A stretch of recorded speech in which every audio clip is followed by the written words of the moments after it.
Thank you, everyone, for joining me for these live internet studies that are an hour and a half long. My name is Arel Ben Lyman Hanavi, and this is the live internet studies where we take an hour to look at a topic known as eschatology, a biblical study of end-time events.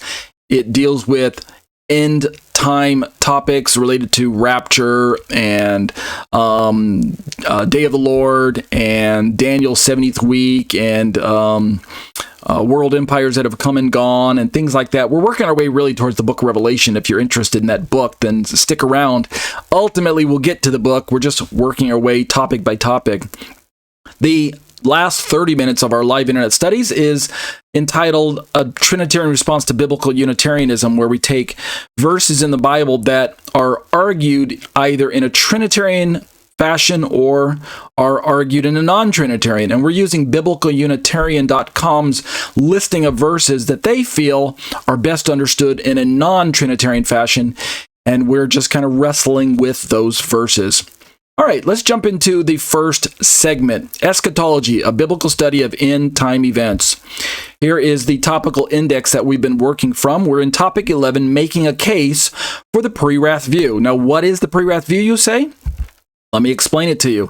There are four basic views of the rapture. I won't belabor this point because we've hashed this out in previous studies.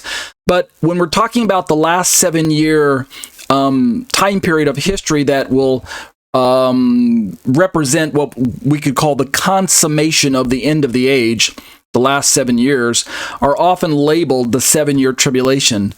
I don't hold to that label myself, but it's kind of helpful to understand what time frame most people are referring to when we're talking about rapture views. So I have this on this chart, so I don't have a problem with that.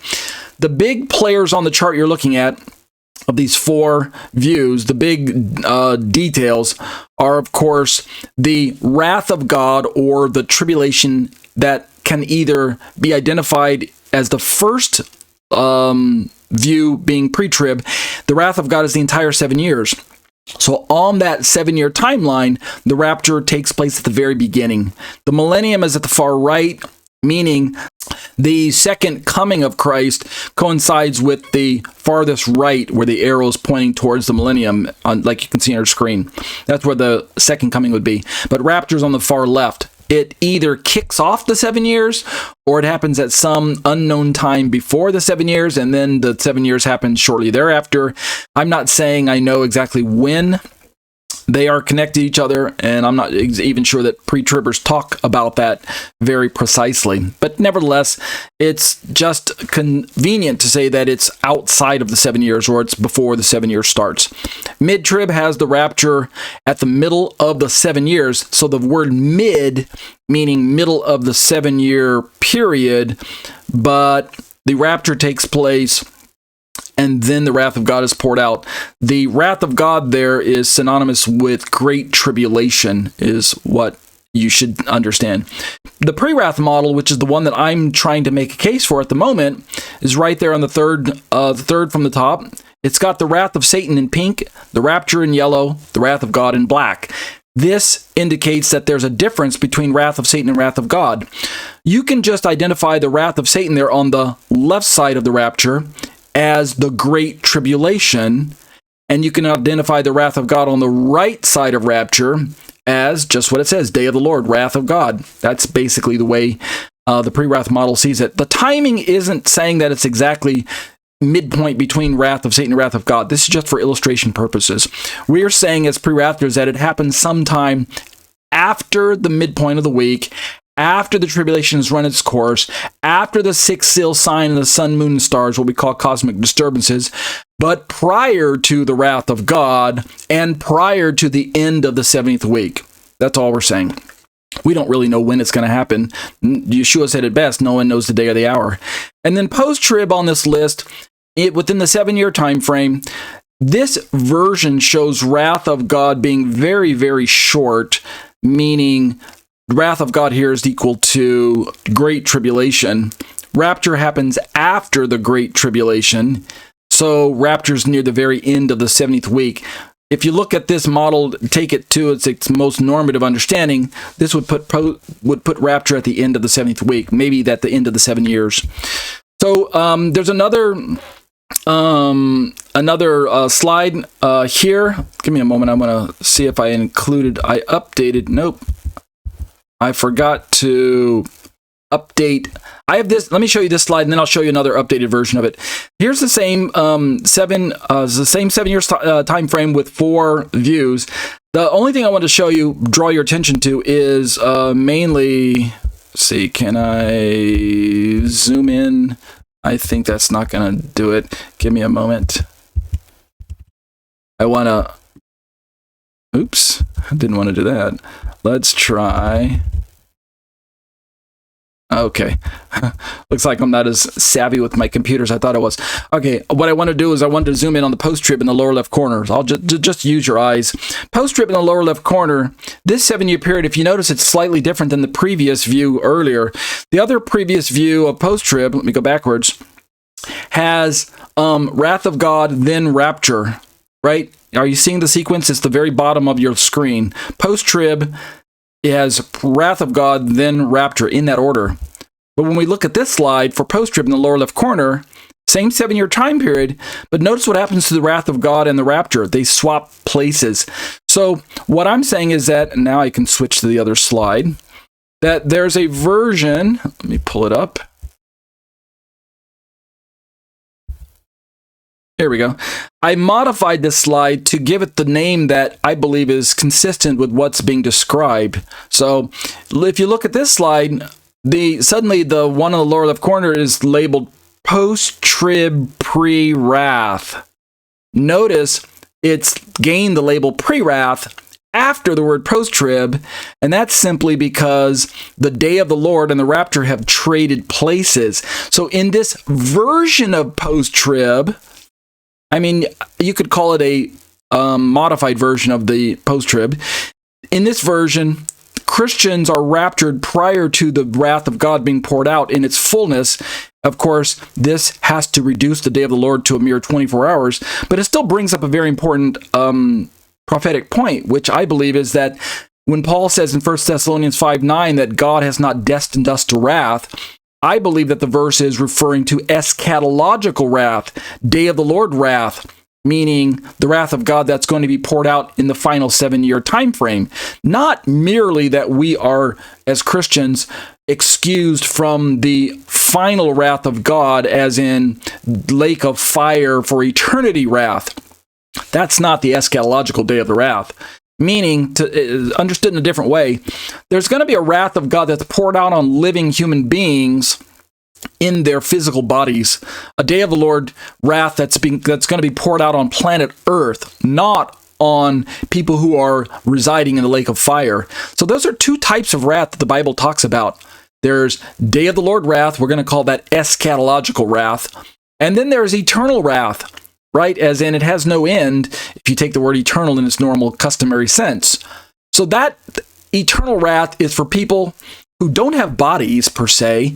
They are, for the most part, not living on planet Earth, as far as I can tell. They are in a place called the lake of fire, and that's where they are being tormented. And that's the wrath of God being poured out on them forever and ever and ever and ever. Contrast that with the day of the Lord wrath that is eschatological, that's supposed to be poured out during a short time period, not quite 7 years long, not even, I think, 3.5 years long, but I think a little longer than 24 hours. But nevertheless, it'll be on planet Earth, and it will involve elements here on Earth. You know, sun, moon, stars, earthquakes, demon locusts, demon creatures, or whatever, dead fish, right? Bloody waters, things like that. Burned up trees, grass, or earth, great mountains of fire plunging down on top of planet Earth, 100-pound hailstones. Just read through the book of Revelation, starting in chapter about 9 and work your way to about chapter 16, something like that, and you'll get my point. So that's a different kind of wrath. So that's post-trib, pre-wrath. Compare that with the other version, which is just classic post-trib, where, I'm sorry, let's go like this. I want to show that one. Compare that with this one, which is classic post-trib, where rapture is after wrath of God. So you get the idea that there's 2 different versions. All right, so those are the 4 versions. Oh, maybe I did have it. Give me a second. No, I'm looking at the wrong slide. Sorry. Getting confused. All right, so here's where I want to go. All right, let's go into our study here. Here's just some more versions of the same information we're looking at. Prewrath is here. This is the version. Let me back up. This Prewrath version is the version that I'm going with. It's a little more detail for us. It shows the major points on the Prewrath timeline, 7 years. Beginning of sorrows on the front end of the 70th week. The first 3.5 years is the beginning of sorrows. Antichrist signs the covenant at the very beginning there. Midpoint of the week, the abomination of desolation. Antichrist reveals himself. Then the Great Tribulation kicks off. This begins the last 3.5 years. There are lots of other events that take place at the midpoint of the week, but I'm not going to talk about those right now. Just focusing on the slide. Sometime through the middle of the 3.5 years, the Great Tribulation is interrupted according to the Prewrath model.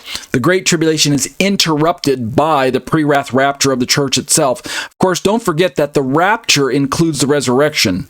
Right? Never forget that. Otherwise, you're just not giving the Bible its due credit. And there is enough detail to show that the rapture and the resurrection are the same event. But what we also can notice from this slide is that the rapture/resurrection and the day of the Lord happen on the same day, meaning rapture interrupts Great Tribulation. With rapture and resurrection interrupt the Great Tribulation, and then the day of the Lord commences. God's wrath is poured out. It's only the initiation. It doesn't mean that all of the wrath of God is poured out on the same day that the rapture takes place. That's not what I'm saying. We're saying that the rapture initiates the time period known as God's wrath, day of the Lord. And by my reckoning, we could even make a case that the day of the Lord / God's wrath is a duration of as short as 5 months, but maybe even as long as a full biblical year, like 360 days. Could be something like that. There's a case that can be made for both of those. And the stronger case, in other words, the one that's not really speculation, is that it's at least 5 months long based on the detail given in the book of Revelation, read at a face value, normative, customary, ordinary sense of the words, allowing that when John wrote in Revelation 9, verse 5, speaking of the fifth trumpet, that it lasts in duration of 5 months. And if I take that at face value and not spiritualize it or allegorize it, and since the trumpet judgments are part of the wrath of God, day of the Lord sequence of events, then we can simply say that this indicates that at the very least, the lowest amount that I can reduce the length to of the day of the Lord, God's wrath, would be at least 5 months. It's probably longer because we have other judgments, right? We have 7 trumpet judgments and 7 bowl judgments. But something to remember is that the day of the Lord, and this time frame doesn't show, it's not showing on this map. Maybe I'll show it on a different one. Nope. Let me back up. There's this extra 30 days and 45 days tacked on to the end of the 7th week that Daniel talks about in his book. As far as I can tell, the bowl judgments are outside of the 70th day of Daniel, the 7th week of Daniel. They are actually, the bowl judgments occupy that last month on the very end of the 70th week, and thus this I need to modify this graphic itself to include that one of these days. Maybe I will. But either way, second coming being at the far right is still in accordance with what pre-wrathers teach, is that Jesus comes back either at the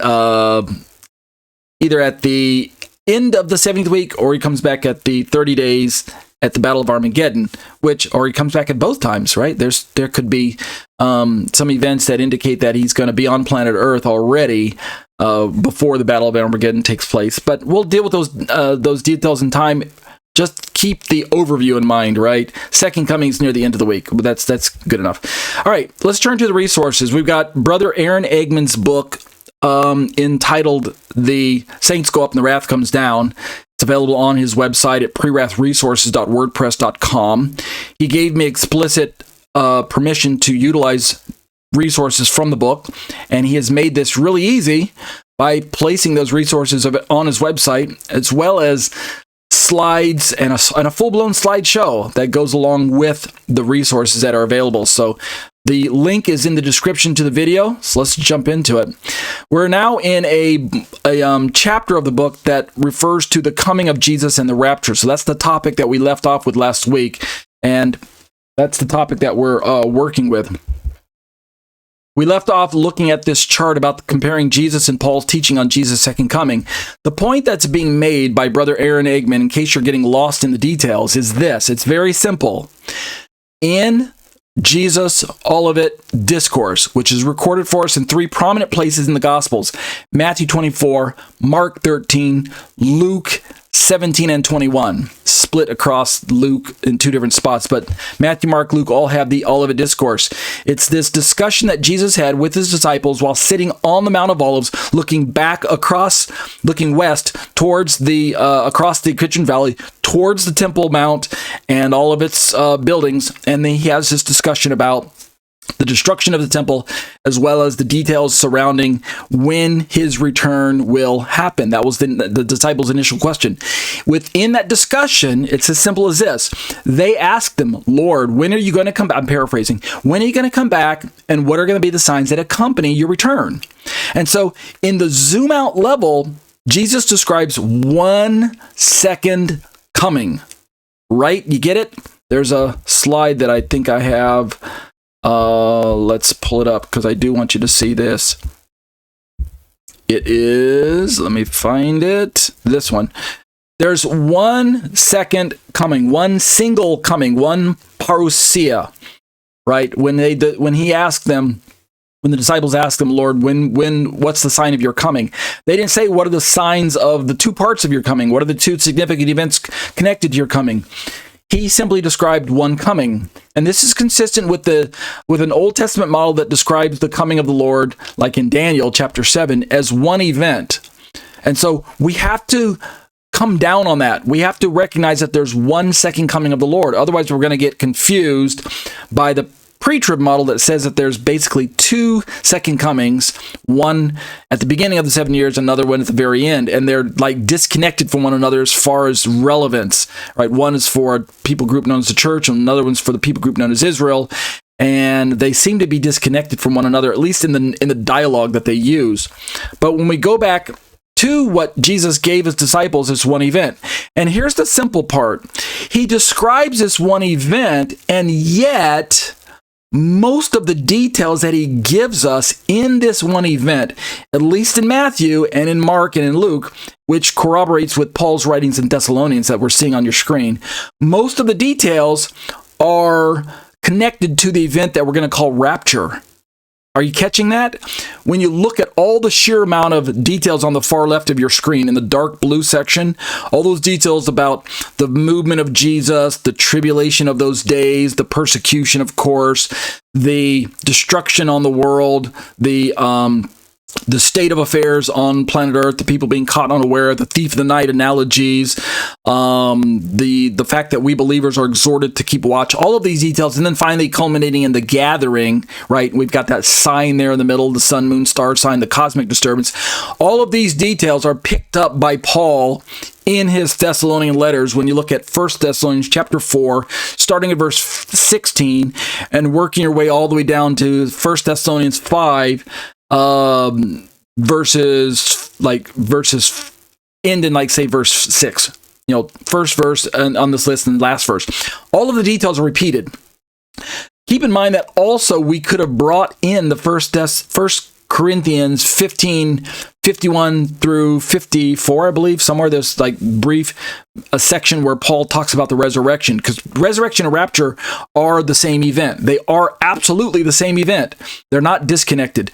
But the simple, most face value reading of Jesus' words in the Olivet Discourse correlate and parallel to what Paul wrote in the Thessalonian letters and what he wrote in that Corinthian passage, which is not on this list here. And the point that Brother Eggman is bringing up is that these 2 events are labeled by Yeshua as the second coming, and by Paul as well as the second coming. So what this means is that when we go on later to read about details about Jesus coming back at the Battle of Armageddon, then we can see that it's still the second coming, but there must be 2 primary events related to the second coming. And that's why I created this chart. This is my own making, my own creation. Rapture is the red arrow pointing up on the left side. and second coming is the red arrow pointing down on the right side, and yet the entire section is one single coming known as the Parousia, the day of the Lord. And the rapture initiates the day of the Lord, and the second coming kind of concludes the day of the Lord, as it were. Again, this is still somewhat of a broad overview, but the point I'm trying to highlight is that we're still talking about one event known as the second coming, and yet rapture is the one that has most of the details. By and large, I mean, it's not even a contest. If you look at the passages that talk about, in the New Testament, that talk about the movement of Jesus back to planet Earth, the majority of the details are in the rapture part of this Day of the Lord sequencing. When we get to the book of Revelation, chapter 19, we do have details about the second coming and the Battle of Armageddon, and Jesus riding a white horse from heaven down to earth. The armies of heaven are following him on white horses and things like that.